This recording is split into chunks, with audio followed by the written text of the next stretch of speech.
Olá pessoal, bem-vindos ao curso, ao módulo número 3, a verdade, do curso Ter ou Não Ter Filhos, o que a psicologia tinha a dizer sobre a tomada de decisões reprodutivas. Já estamos começando o módulo número 3. O módulo número 3 terá duas aulas que basicamente foram dirigidas a dar aspectos práticos em relação às teorias de tomada de decisões reprodutivas.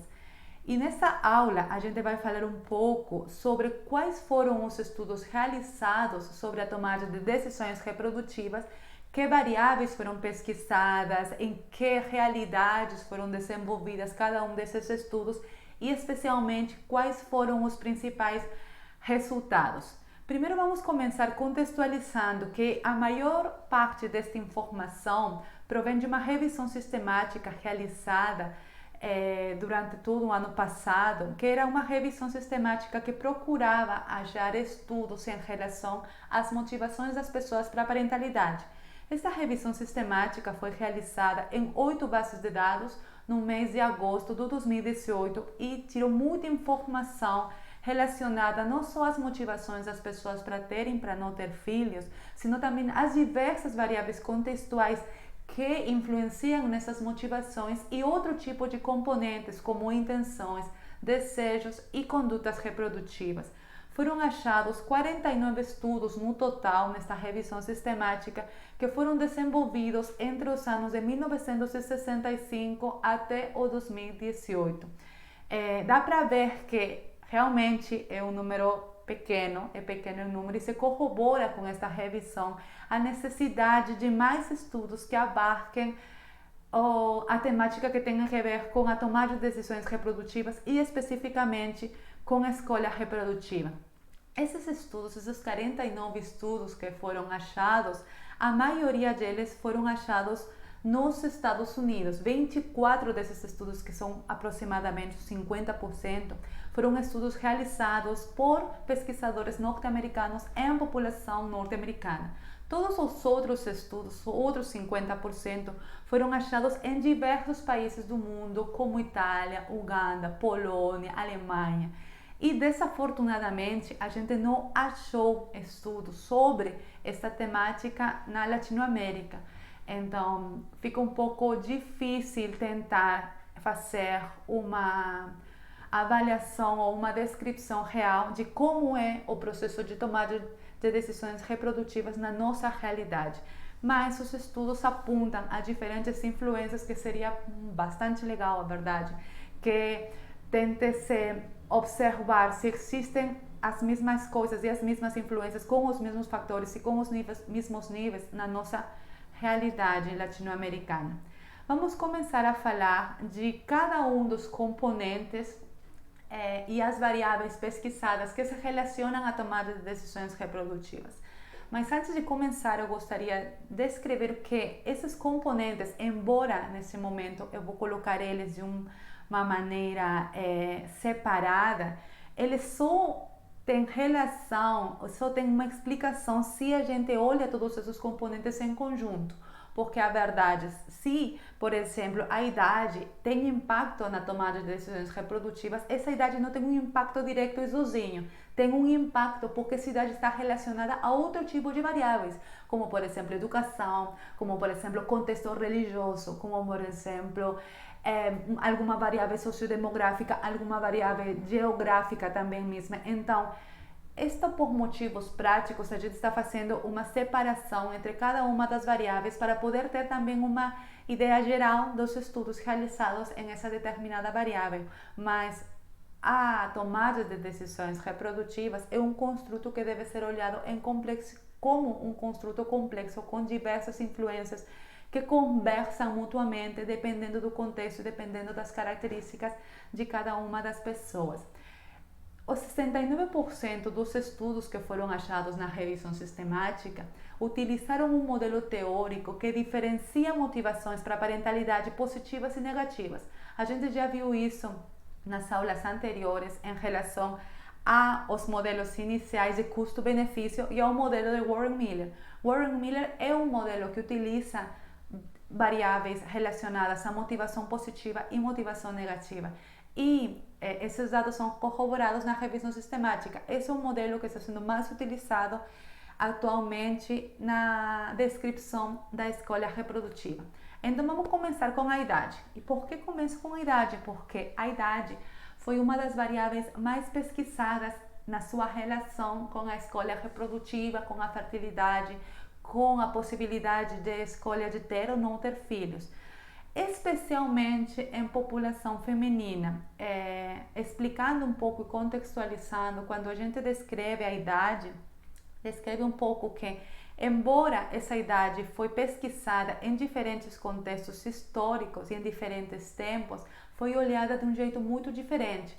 Por quê? Porque é diferente olhar a fertilidade de uma mulher em 1940, a fertilidade de uma mulher em relação à sua idade em 1970 e a fertilidade em relação à idade na atualidade.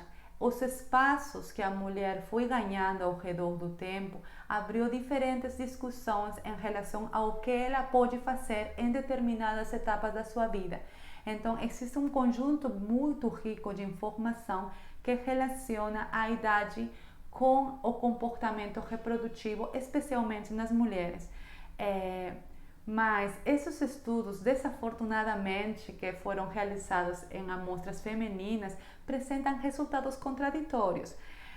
Por exemplo, temos conjuntos de estudos que descrevem que uma mulher, quando tem mais idade, apresenta maior motivação positiva para ter filhos. Em outras palavras,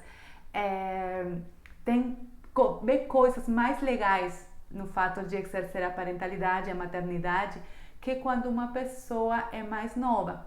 E outros estudos falam exatamente o contrário, que enquanto a mulher tem mais idade, apresenta maiores motivações negativas. Então, como esses estudos estão sendo olhados em diferentes etapas históricas, provavelmente essa contradição possa ser explicada, considerando que um estudo realizado em 1983, que olha a perspectiva da mulher como uma pessoa que tem uma limitação temporal e biológica para começar a ter filhos e para deixar de ter filhos também, é diferente na atualidade, que está em uma situação totalmente diferente, com outro tipo de objetivos e com outro tipo de probabilidades. Existem também estudos que relacionam a idade em relação à escolha reprodutiva em homens. Desafortunadamente, são estudos que também apresentam mostras contraditórias, porque alguns deles descrevem que uma pessoa ou um homem com mais idade apresenta maior motivação negativa para terem filhos. Em outras palavras, olha a paternidade de uma maneira mais negativa quando a pessoa tem mais idade que quando a pessoa é mais nova. E estudos também que contradizem esse tipo de dados também existem. Então, uma coisa bem interessante nesse aspecto é que a idade se relaciona diretamente com diferentes aspectos da vida da pessoa. Então, as funções específicas para cada pessoa em uma idade diferente variam em função ao contexto histórico que essa pessoa está desenvolvendo. Então, na atualidade, a gente pode ver pessoas de 23 anos que não estão pensando na parentalidade mesmo. Por quê? Porque ainda tem outro tipo de metas ou objetivos que têm que ser atingidos antes de pensar na parentalidade, coisa que há 40 anos não acontecia. Então, é importante ter estudos sobre a idade que sejam atualizados e sempre olhando para o contexto no qual esses estudos estão sendo realizados, para poder fazer uma discussão de resultados que seja coerente com a realidade. Outros estudos que também foram realizados são aqueles que fazem uma avaliação entre o sexo dos participantes e as motivações para a parentalidade. Dados interessantes também achamos nessas populações. Em primeiro lugar, que não existem diferenças nos níveis de motivação positiva entre homens e mulheres. Em outras palavras, no fato de olhar a parentalidade de um jeito positivo, ver coisas maravilhosas no fato de ter filhos, é uma coisa que tanto homens e mulheres fazem do mesmo jeito. Mas existem diferenças nos níveis de motivação negativa. Em outras palavras, se existe uma diferença em relação a homens e mulheres no olhar da parentalidade desde os aspectos negativos. As pesquisas acharam que as mulheres apresentam uma maior motivação negativa em relação à parentalidade que os homens. Em outras palavras, as mulheres olham a maternidade de um jeito mais pessimista que os homens, especialmente quando já se está falando de um segundo ou um terceiro filho. Esse tipo de pesquisas discutem os resultados achados, considerando que provavelmente a explicação mais lógica que pode ter essa diferença é que a mulher fica com maior responsabilidade no cuidado do filho. Provavelmente tem maiores gastos emocionais, maiores problemas relacionados à distribuição de tempo, maiores preocupações em diferentes níveis que os homens não necessariamente têm no mesmo nível. É por isso que a mulher pode olhar as motivações negativas para a parentalidade de uma maneira mais intensa que o que poderiam olhar os homens, porque realmente influencia em diversos aspectos da vida. Mas isso é falando em relação aos níveis de motivação positiva e negativa. Mas também temos estudos que descrevem que existem diferenças na qualidade desses níveis, na possibilidade de dizer que um homem tem motivações determinadas que são diferentes a uma mulher em relação aos filhos. E esse tipo de diferenças basicamente estão descritas em função aos papéis de gênero estabelecidos socialmente. Um exemplo disso, na verdade eu trouxe 3 exemplos disso, são as pesquisas realizadas por Rabin, por Gerson e por Warren Miller.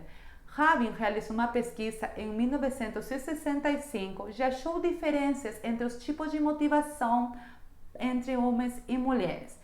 Para essa autora, o homem tinha motivações narcisistas relacionadas à autorrealização, relacionadas à autoperpetuação, relacionadas à virilidade, à força, à transmissão de esse tipo de condutas específicas.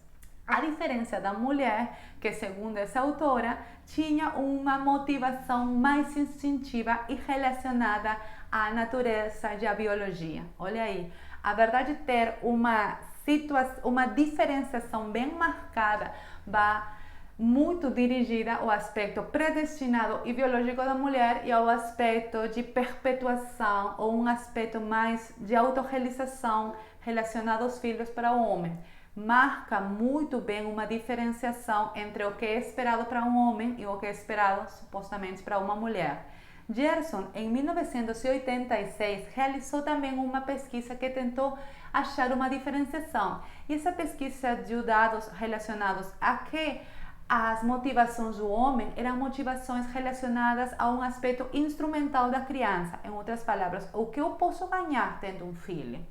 A diferença das motivações das mulheres que iam dirigidos a aspectos psicológicos, em outras palavras, dando um olhar mais afetivo, mais de comportamento de cuidado, uma situação mais relacionada ao aspecto emocional, basicamente. O homem instrumental e a mulher emocional. E finalmente a pesquisa de Warren Miller, realizada em 1992, que descreve que o homem tem uma motivação mais dirigida à afiliação de parentesco, à filiação social, e uma mulher mais relacionada à nutrição.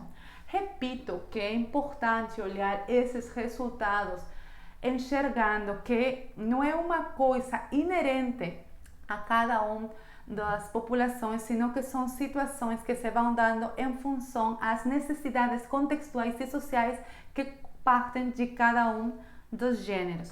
E em relação às orientações sexuais, afortunadamente, essas pesquisas já estão sendo realizadas e são produto da mudança, da importância que se dá a outro tipo de configurações de família e outro tipo de configurações de relacionamentos. Então, achamos pesquisas mais atuais, com dados bem interessantes. Em primeiro lugar, se encontra que, em um aspecto bem geral, as motivações para a parentalidade têm uma similitude entre casais heterossexuais e casais homossexuais, considerando as motivações tradicionais, mas que quando a gente dá uma olhada em aspectos bem específicos, próprios de seu caráter de minoria, a situação já empieza a mudar, já começa a aparecer outro tipo de motivações que são muito interessantes para comentar. A pesquisa realizada por Bosse e colaboradores no 2010 fala que foi uma pesquisa realizada em casais de lésbicas. Eles descrevem que esses casais apresentam maior reflexividade em relação às motivações, pensam mais em por que querem ter filhos, têm uma reflexão maior. E também que uma das coisas que se descreve muito em função à sua motivação é a própria felicidade, o fato de gerar felicidade na vida delas em função a um novo ser, a ter um filho.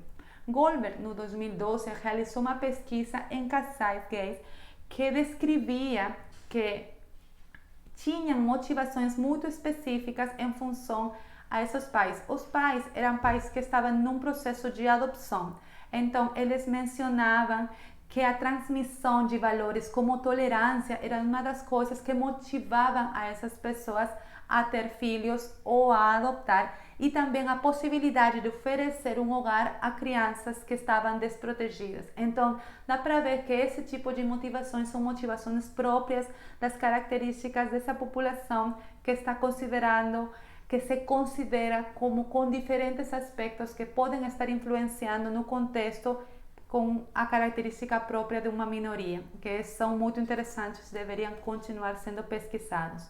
Agora, continuando um pouco com as variáveis sociodemográficas que podem influenciar nas motivações, temos a educação. A educação é outra variável muito pesquisada em relação ao impacto na tomada de decisões reprodutivas. A educação, segundo estudos realizados, especialmente a verdade no Irã, está relacionado negativamente com as motivações positivas em amostras de ambos sexos. Enquanto maior educação tem uma pessoa, menos motivação positiva para ter filhos tem, segundo os estudos realizados no 2018, e também tem um estudo que fala exatamente a mesma coisa no 2005. E quando se faz uma discussão em relação a por que isso poderia estar acontecendo, descrevem que a educação tem como produto a expansão da visão de uma pessoa, dá outro tipo de oportunidades, outras alternativas de vida, outro tipo de objetivos na vida que provavelmente concorrem com o fato de ter filhos ou com o fato de ter um número determinado de filhos. Então, são atividades concorrentes com a maternidade. Também o estudo de Moura, realizado no 2010, descreve que quanto maior o tempo de estudo, menor a quantidade de filhos que a pessoa tem. Isso teria muita lógica relacionada que a maior tempo de estudo, provavelmente a pessoa vai adiar o início da parentalidade e a possibilidade de ter um número maior de filhos fica diminuída. Então, os estudos relacionados à educação acham uma relação mais do jeito de que enquanto maior o nível educacional e maior o tempo de estudo, menor tanto a escolha reprodutiva, o desejo de ter filhos e as motivações positivas que podem estar conectadas a esses desejos. E em relação ao trabalho, não existem muitos estudos que relacionam motivação para ter filho positiva e negativa e trabalho, mas um estudo realizado por Miller em 1992 deu dados bem interessantes em relação a isso. Miller achou que quando a mulher tinha trabalho pago, saía para trabalhar fora da casa, diminuía a sua motivação positiva, a mulher tinha menos motivação positiva para ter filhos, mas também aumentava a motivação negativa do parceiro. Sabemos que Miller tem uma visão complexa da escolha reprodutiva, e Miller, na teoria que ele propõe uma visão que não só olha o esquema motivacional individual, sino também olha a diade reprodutiva. Então, é muito interessante que nesse estudo ele faz mesmo uma avaliação de como uma coisa que se relaciona diretamente com a mulher, porque é o fato de que a mulher tenha trabalho, ocasiona um impacto tanto na motivação da mulher como na motivação do homem. Então, tentando fazer uma avaliação e uma análise em relação a isso, descrevem que A razão pela qual o homem provavelmente aumenta a sua motivação negativa tem a ver com o fato de que quando uma mulher sai para trabalhar, provavelmente a distribuição das tarefas do lar, as tarefas domésticas e as tarefas relacionadas ao cuidado da criança são distribuídas tanto em homem como em mulher. Então, provavelmente, essa possibilidade que o homem fique mais perto das labores domésticas e das labores da criança, provavelmente faz que ele enxergue diferente o fato de ser pai e toda a experiência mesma da parentalidade, aumentando a motivação negativa, o olhar de coisas não tão legais da parentalidade, que se o homem não estivesse mais próximo no aspecto de cuidado de criança e de execução de labores em casa. E em relação à mãe, em relação à maternidade, em relação à mulher, eles descrevem que provavelmente existe um conjunto de razões que são próprias mesmo das labores que uma mulher tem que realizar quando se converte em mãe. Então, uma coisa é a ideia que você tem em relação ao filho, uma coisa é a ideia que a mulher tem em relação ao que vai acontecer com ela na maternidade, que pode ter um nível específico de motivação positiva, um conjunto de coisas lindas que a gente acha que vai acontecer. Mas posterior, já quando a pessoa tem mesmo a experiência, essas motivações vão ser repensadas em função da própria experiência já. Então, essa é uma explicação que Miller dá em relação a que as motivações positivas da mulher, as coisas lindas que ela achava que iam acontecer, vão diminuir, considerando que a experiência já não vai ser um desejo mesmo ou um ideal, senão vai ser mesmo uma realidade. Também descreve que em relação à mulher e em função a que provavelmente essa mulher tenha que tentar fazer alguma espécie de equilíbrio de tempo em relação às labores do lar com as labores do trabalho, as coisas que têm que ser realizadas no aspecto laboral e no aspecto da família, fica sobrecarregada ou estressada, porque esse malabar basicamente vai ser dirigido a que uma pessoa vai ter que fazer duas coisas que são muito importantes e que vão ser muito desgastantes na vida ao mesmo tempo e esperando que com a mesma intensidade. Então, isso é o que se fala na variável educação e é um aspecto educativo. Mas outra variável muito pesquisada foi a religião. A religião é uma variável que se considera como uma das variáveis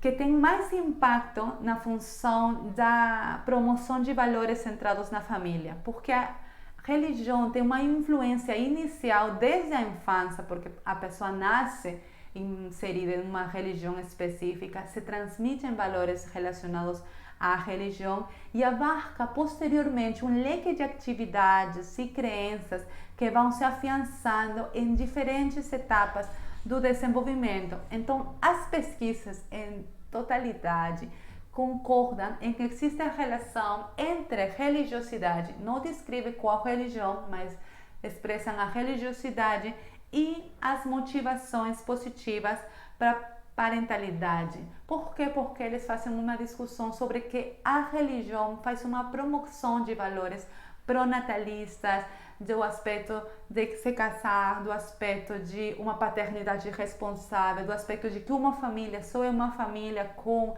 o fato de que se tem filhos, com uma maior quantidade de aspectos de promoção de valores centrados na família. A pesquisa realizada por Blake tem como dado que adultos sem afiliação religiosa relatam atitudes menos negativas em relação à falta de filhos ou à falta de filhos por escolha especificamente, o fato de decidir não ter filhos. Os adultos sem afiliação religiosa têm uma atitude menos negativa em relação a essa possibilidade. E também descreve que algumas religiões promovem crenças mais tradicionais e pronatalistas que outras, como por exemplo o judaísmo católico, que é uma religião que promove muito valores centrados na família. Com isso, a gente fala um pouco sobre as variáveis sociodemográficas que a gente pode ter, mas dentro de todo esse conjunto de variáveis também tem que ser considerados variáveis de experiência mesma da infância, da experiência de como foi o relacionamento entre as crianças e os filhos, ou as crianças e os pais. As experiências positivas de cuidado e felicidade da infância se relacionam positivamente com as motivações positivas para a parentalidade. Pesquisas vêm sendo realizadas em função a isso. Temos as pesquisas de Shen e colaboradores, a pesquisa de Warren Miller. E também esse dado foi achado em uma pesquisa já realizada em 1980 e uma pesquisa novamente realizada em 1986, que também descreviam que as lembranças positivas de amor materno, olha isso, falando de Gerson em 1980, por isso que só falo do amor materno. O amor materno, na primeira infância, eram influências relacionadas diretamente com a posterior motivação e desejo de ter ou não ter filhos. Jackson também realizou uma pesquisa em relação ao número de irmãos, se o número de irmãos influenciavam nas motivações para ter ou para não ter filhos.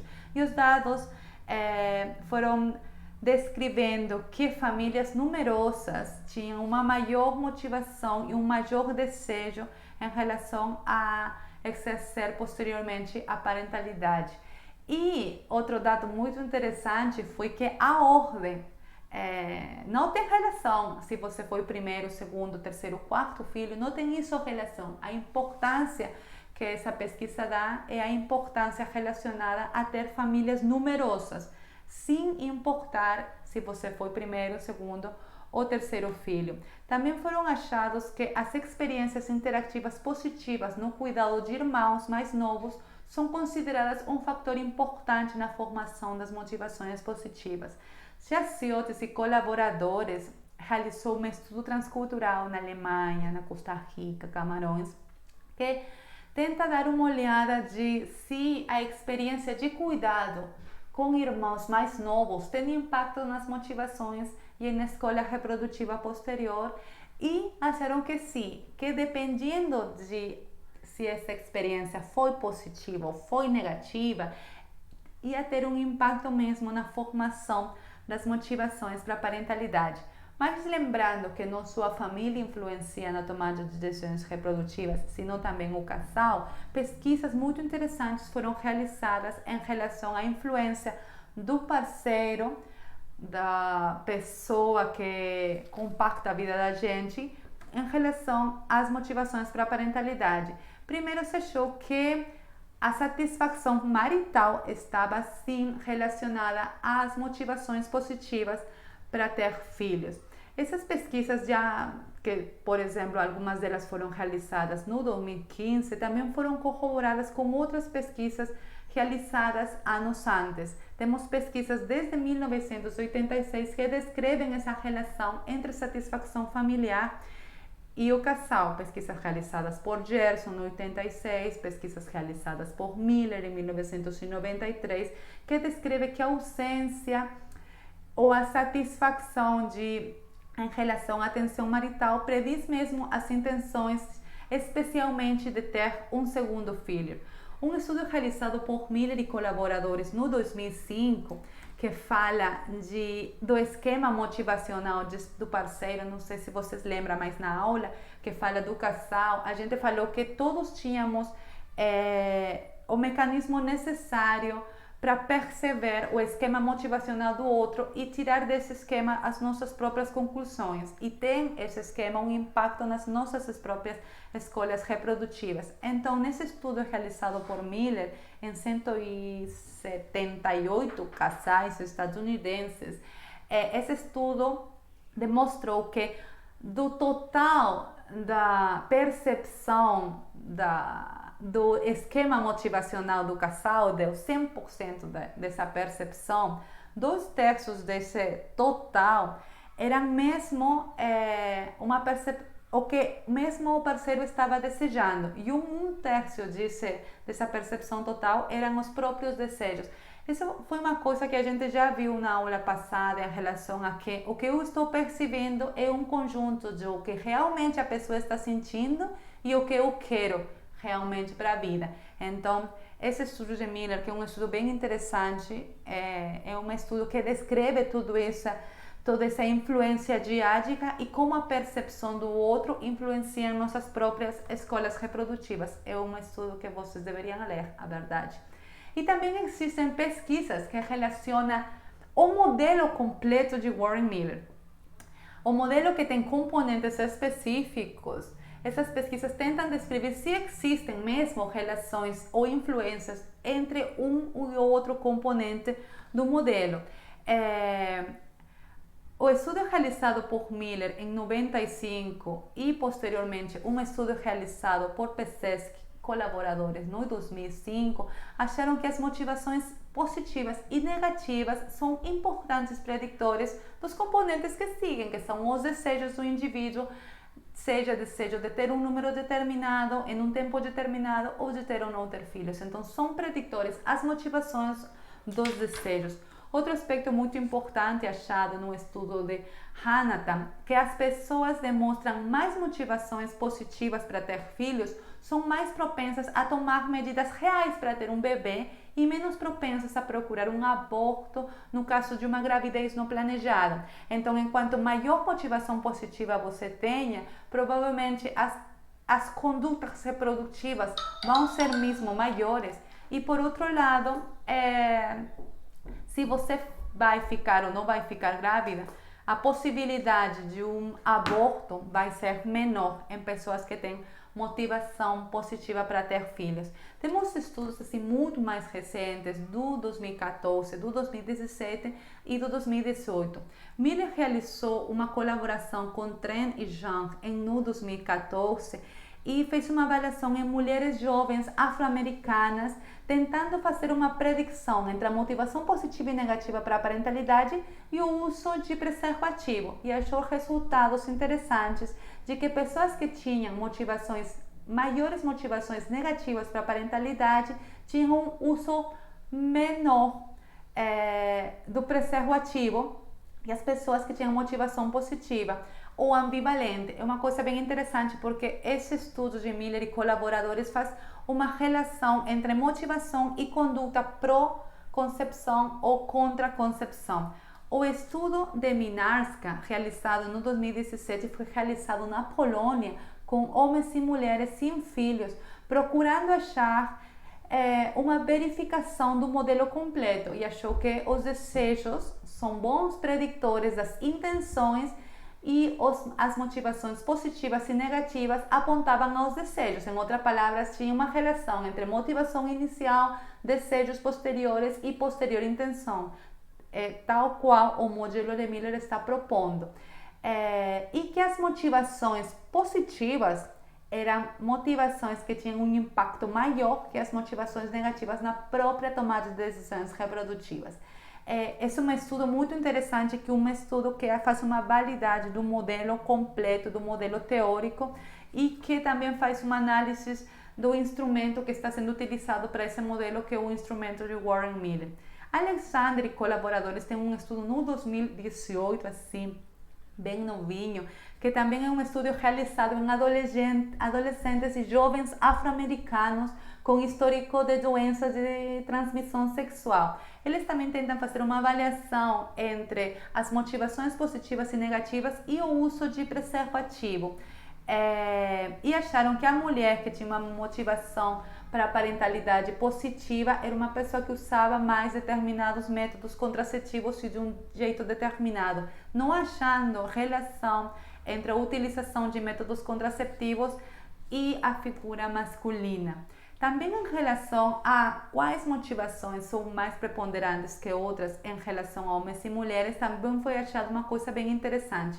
As motivações positivas mais mencionadas, segundo os estudos, são as alegrias causadas pela gravidez, pelo nascimento e pelo próprio cuidado do filho.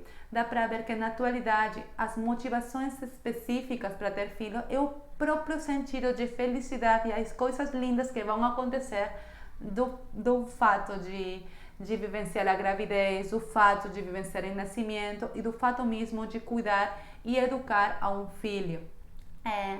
A afirmação de identidade, de legados pessoais, de corrigir histórias familiares não muito legais ou traumáticas, ou uma melhora no relacionamento conjugal, são também outra das motivações mencionadas pelas pessoas, mas também achamos pesquisas que são realizadas em populações que têm características específicas, ou, por exemplo, países não ocidentais como a Uganda, que é um estudo realizado por Beleza no 2010, que mencionam que as motivações positivas para a parentalidade nessa sociedade estavam relacionados a aspectos do patriarcado e da responsabilidade social.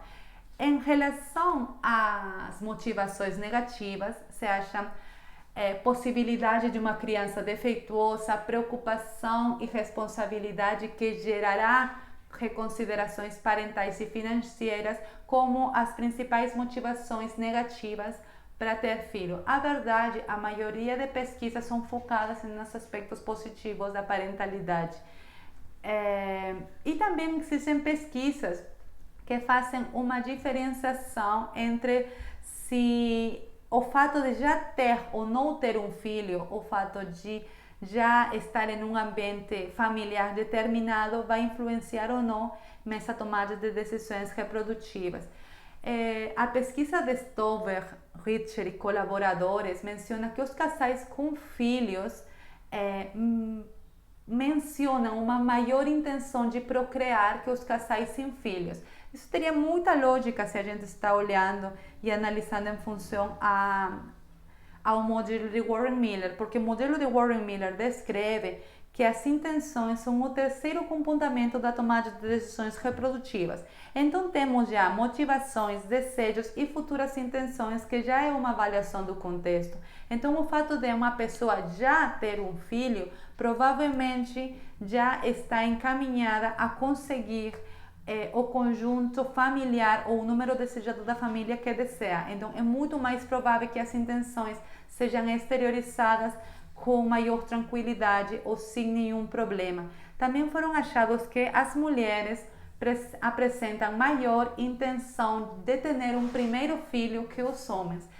E fazem uma discussão bem interessante em relação a isso, com a probabilidade de que exista na mulher, especialmente, uma maior pressão social para começar a ter filhos ou para ser mamãe, considerando também que o aspecto de tempo e de limitação biológica própria de uma mulher em idade reprodutiva é uma coisa que se tem em consideração muito. E também pesquisas relacionadas à ordem, se você já tem um filho, ou tem dois, ou tem 3 filhos, as motivações variam ou não, também são pesquisas bem interessantes. Essas pesquisas declaram que o primeiro filho regularmente enfatiza razões emocionais ou psicológicas. A pessoa pensa mais em questões relacionadas ao fato de amar e cuidar, do fato de que acontecerão coisas divertidas na casa, o fato de levar o nome da família, das tradições da família, entre outras coisas. Essas são as coisas que são mais pensadas no primeiro filho. Mas já com paridades de 2, 3, quando já você tem um filho, você tem 2, tem 3, outro tipo de explicações de motivação se dá, que são explicações mais focadas na construção da família e da composição sexual, como, por exemplo, ver crescer o filho, ter um segundo filho para que o primeiro tenha uma companhia, ter um filho ou uma filha procurando a paridade sexual, entre outras coisas que são diferentes a quando as pessoas ainda não têm nenhum filho. Também aquelas explicações que se dão nas razões de por que não querer ter outro filho são diferentes. E, por exemplo, o fato de mencionar a questão financeira, a possibilidade econômica, é uma questão relacionada e descrita especialmente em aquelas pessoas que já estão pensando em ter o terceiro filho ou o quarto filho. No primeiro filho, o encargo financeiro, o problema financeiro não é muito mencionado como quando já tens 2, 3, 4 filhos.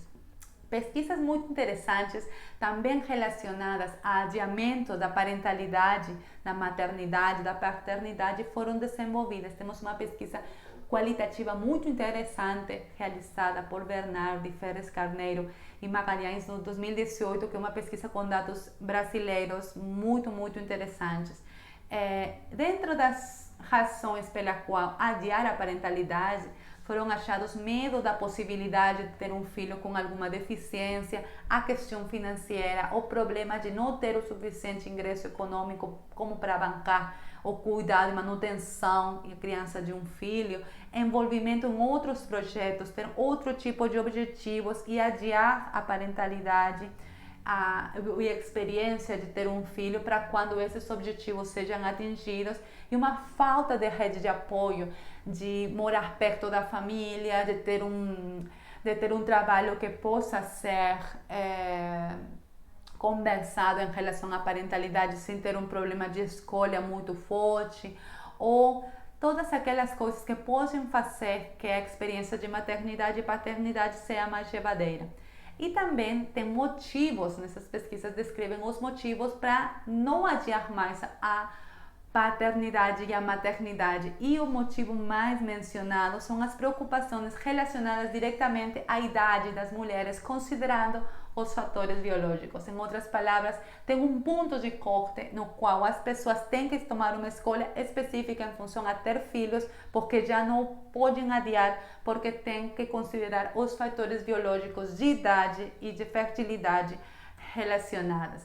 Então, existe uma influência de ordem social para que o casal conjugal se torne casal parental, e o projeto de ter filhos é cada vez mais um projeto que está começando a ser repensado. Existe ainda a ideia de que é necessário não ter agora já 7, 8, 9 filhos, mas você precisa ter pelo menos um. Então existe uma ordem social forte para que o casal conjugal se torne mesmo um casal parental, porque é considerado ainda a ideia de que a família é formada por um mínimo de 3 pessoas. Ainda existe esse tipo de ideia, que provavelmente irá mudando com o tempo em função a diferentes mudanças sociais e econômicas também, e de possibilidades de atingir metas e objetivos. Mas o projeto de ter filhos é mesmo na atualidade um projeto que se pensa mais, que se tomam em consideração outros fatores, que se tem a possibilidade de adiar, que se tem a possibilidade de fazer uma escolha um pouco mais consciente do que está acontecendo. E com todos esses estudos que a gente pode ver, todas aquelas pessoas que realmente estão interessando-se em entender como é o processo de tomada de decisões reprodutivas, constata-se que a decisão de ter filhos, todo esse processo, todo esse esquema motivacional de desejos, de intenções e de comportamentos é uma experiência mesmo complexa que envolve um inúmero de fatores que devem ser considerados. E é por isso da importância de realizar estudos na nossa realidade que possam nos dar um panorama geral do que está acontecendo na nossa própria escolha reprodutiva, com nossos próprios contextos, com os nossos próprios recursos e as limitações que estão dirigidas a escolhas específicas em relação à parentalidade. É por isso que a gente fez todo este resumo dos estudos realizados até a atualidade. A gente vai deixar num PDF as referências para que vocês possam aprofundar em cada um dos estudos se vocês estiverem interessados. E já na próxima aula a gente vai falar do aspecto mais prático ainda, que é a tomada de decisões reprodutivas relacionado ao campo da saúde sexual e reprodutiva mesmo, tudo que tem a ver com decisões políticas e públicas que na atualidade estão fomentando todo esse processo de promoção de saúde sexual e promoção de saúde reprodutiva. Então, muito obrigada pela escuta, pela paciência, pela atenção, e a gente se vê na próxima aula.